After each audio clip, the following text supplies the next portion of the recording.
Welcome to the Slop Temple. We pray this video helps. In this video, I will explain how to make a running ledger rig. First, gather your essential components: a main fishing line, a swivel, a lead weight, a bead, and a hook. This simple setup is incredibly versatile and can significantly improve your catch rate.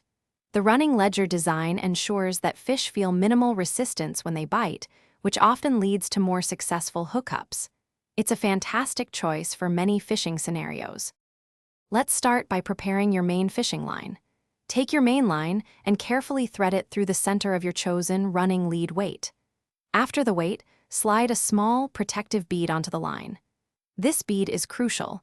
It acts as a buffer, preventing the sliding lead from damaging the knot you'll tie next. This simple step ensures the durability and effectiveness of your rig. Now let's connect the swivel.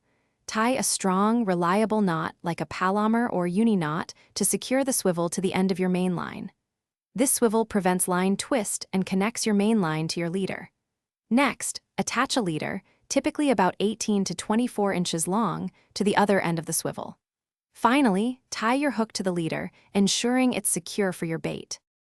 Before you cast, always perform a quick check. Make sure all your knots are cinched down tightly and feel secure. Verify that the lead weight slides freely along the main line, as this is key to the rig's effectiveness. Choose your bait wisely, considering your target fish and the local environment.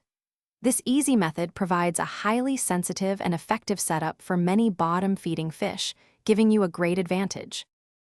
Thanks for watching. Consider subscribing if we helped you.